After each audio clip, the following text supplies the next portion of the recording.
Telangana ICET or MBA MCA admission classes సంబంధించి ఈ రోజు నుంచి మనకు వెబ్ ఆప్షన్స్ అయితే స్టార్ట్ అవుతున్నాయి. ఎవరైతే వెబ్ ఆప్షన్స్ పెట్టాలనుకున్న ఆస్పిరెంట్స్ ఉన్నారో సెల్ఫ్ ఫినాన్స్ కాలేజెస్ సంబంధించి సో మెనీ డౌట్స్ అయితే అడుగుతున్నారు. సెల్ఫ్ ఫినాన్స్ కాలేజెస్లో రియంబర్స్మెంట్ వస్తుందా రాదా, గవర్నమెంట్ కాలేజెస్ కూడా రాదా, ఓన్లీ ప్రైవేట్ కాలేజెస్కే రాదా అని క్వైరీ చేస్తున్నారు. Same time self finance colleges అనేది ఎంబీఏ కానీ ఎంసీఏ కానీ ఏ విధంగా ఐడెంటిఫై చేయాలి, అది సెల్ఫ్ ఫినాన్స్ కాలేజ్ అని మనకి ఎలా తెలుస్తుంది అంటూ సో మెనీ ఆస్పిరెంట్స్ అయితే క్వైరీ చేస్తున్నారు. ఈ వీడియోలో మనం దానికి సంబంధించిన టాపిక్ గురించి డీటెయిల్గా అయితే తెలుసుకుందాం.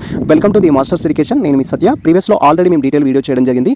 తెలంగాణ ఐసెట్ ఎంబీఏ ఎంసీఏకి సంబంధించి వెబ్ ఆప్షన్స్ ఏ విధంగా పెట్టాలనేది. ఆ వీడియో లింక్ ఈ వీడియో ప్లే బటన్లో ఇచ్చేస్తాము. సేమ్ టైం మనకు సంబంధించిన యూట్యూబ్ ఛానల్లో ఫుల్ వీడియో అయితే ఉంటుంది. మీరు ఆ వీడియో కోసం అయితే యూట్యూబ్ ఛానల్లో సెర్చ్ చేయొచ్చు. సో ఇక్కడ ప్రజెంట్ మనం సెల్ఫ్ ఫినాన్స్ కోర్సెస్ సంబంధించిన టాపిక్ గురించి మాట్లాడుతున్నాం కాబట్టి మీరు అఫీషియల్ వెబ్సైట్ వచ్చిన తర్వాత ఇక్కడ ఇన్స్టిట్యూట్ ప్రొఫైల్ అనే ఆప్షన్ అయితే ఉంటుంది. ఈ ఆప్షన్ పైన క్లిక్ చేస్తే నెక్స్ట్ టాబ్లో మనకు సంబంధించి అదర్ కాలేజెస్ లిస్ట్ అయితే డిస్ప్లే అవుతుంది. మీరు క్లియర్గా అబ్జర్వ్ చేయొచ్చు. వన్స్ మనం ఇన్స్టిట్యూట్ ప్రొఫైల్ పైన క్లిక్ చేయగానే నెక్స్ట్ టాబ్లో ఈ విధంగా కాలేజెస్ లిస్ట్ అయితే డిస్ప్లే అవుతుంది. సో ఇక్కడ సెల్ఫ్ ఫినాన్స్ కాలేజెస్ ఏ విధంగా ఐడెంటిఫై చేయాలి, నార్మల్ కాలేజెస్ ఏ విధంగా ఐడెంటిఫై చేయాలంటే సేమ్ కాలేజ్లో సెల్ఫ్ ఫినాన్స్ కోర్సెస్ ఉంటాయి, నార్మల్ కాలేజెస్ అని ఉంటాయి. మనం ఆ టూ థింగ్స్ బట్టి ఐడెంటిఫై చేయాలి. ఇక్కడ మీరు ఫిఫ్త్ వన్ అనేది అబ్జర్వ్ చేయొచ్చు. First Akshara institute of management అనేది ఉంది. తర్వాత మనకు Akshara institute of management self finance అనేది ఉంది. ఈ విధంగా టూ అయితే ఉంటాయి. దీంట్లో వచ్చేసి రియంబర్స్మెంట్ వస్తుంది. రియంబర్స్మెంట్కి ఎవరు ఎలిజిబుల్ అవుతారంటే తెలంగాణ స్టూడెంట్స్ అయి ఉండాలి, మీ ఏజ్ అనేది బిలో 32 ఉండాలి, సేమ్ టైం 9th క్లాస్ నుంచి డిగ్రీ వరకు తెలంగాణలో చేసి ఉండాలి, ఇన్కమ్ అండ్ క్యాస్ట్ సర్టిఫికేట్ అనేది మీకు అప్డేటెడ్ అయితే ఉండాల్సి ఉంటుంది.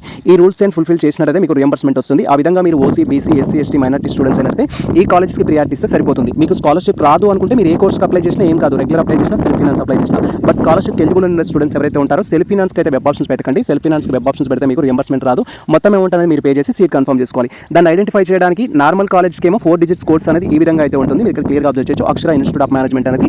ఒకవేళ మీరు సెల్ఫ్ ఫినాన్స్ అంటే పక్కన ఎస్ఎఫ్ అని అయితే ఉంటుంది. ఎస్ఎఫ్ అని అయితే ఉంటుంది. మీరు ప్రొఫైల్ పైన క్లిక్ చేసి కూడా చూడొచ్చు ఈ సెల్ఫ్ ఫినాన్స్ ప్రోగ్రామా కాదా అనేది. సెల్ఫ్ ఫినాన్స్ అయితే ఎస్ అనేది ఉంటుంది. సెల్ఫ్ ఫినాన్స్ కాకపోతే నో అనే ఆప్షన్ అయితే ఉంటుంది. ఇక్కడ మనం సేమ్ కాలేజ్ పైన క్లిక్ చేసాం, ఎన్ అని అయితే ఉంటుంది.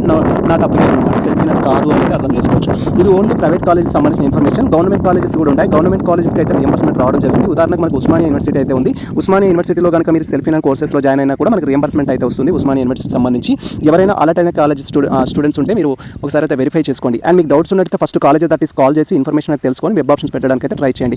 సెకండ్ ఫేజ్లో వెబ్ ఆప్షన్స్ పెట్టేవాళ్ళు సెకండ్ ఫేజ్లో ఖచ్చితంగా మీరు ఏ కాలేజ్లో అయితే జాయిన్ అవ్వాలనుకుంటారో అలాంటి కాలేజెస్ మాత్రమే వెబ్ ఆప్షన్స్లో ఇవ్వండి.